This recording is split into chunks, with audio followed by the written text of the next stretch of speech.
Warning. Our YouTube channel and its videos may contain scenes, language, and content that may not be appropriate for all audiences.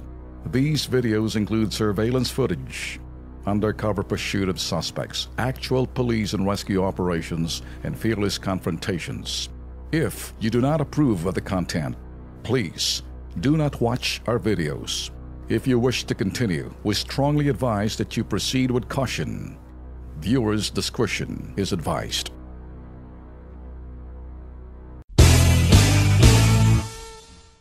Well, mga boss, yung pala mga drug operations ngayon, alam nyo naman ho ngayon, it's all the Philippine Drug Enforcement Agency under the Office of the President, and I've been with these guys many times in the past pagdating ho sa mga drug operations. And I've seen them work by the book.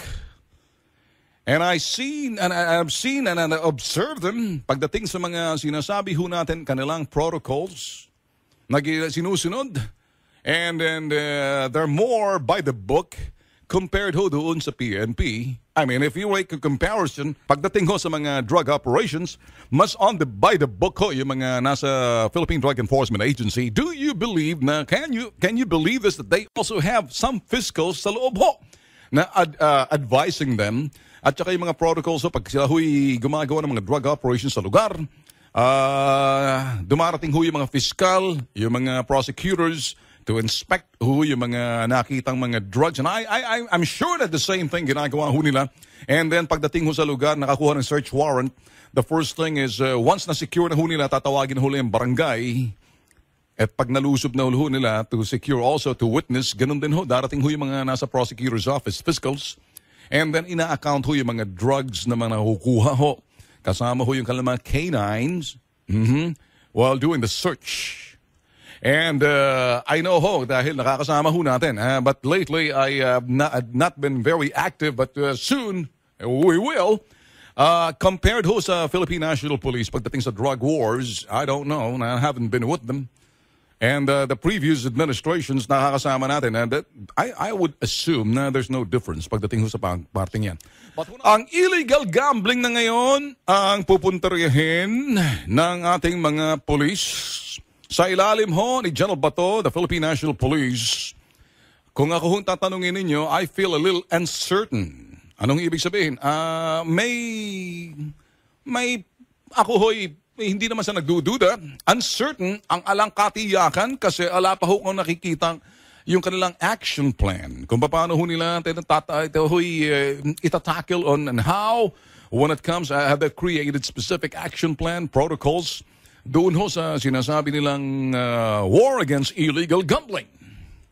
Paano ho nila execute ho yung kanilang mga operational plan and the execution of their operations, if there's any, and paano ho ang kanilang, sabihin ho natin, and then the demographics, geographic demographics, pag sinabing geographic demographics, eto ho yung bawat rehiyon.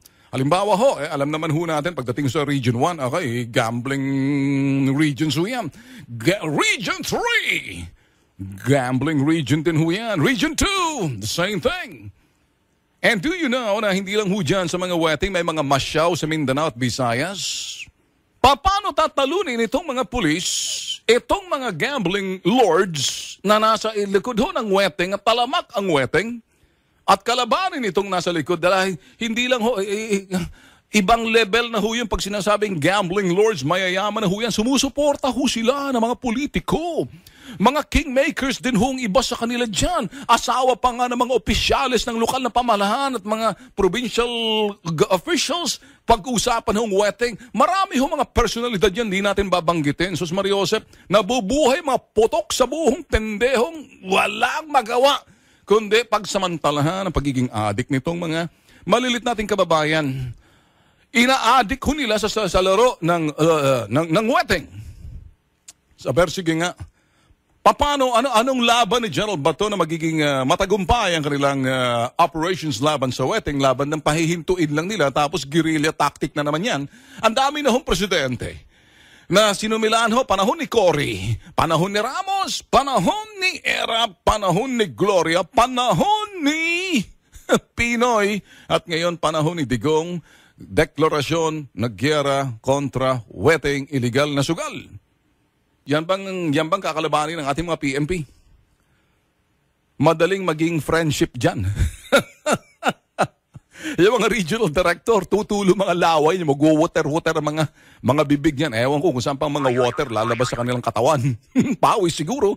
O meron pa bang ibang water? Ihi.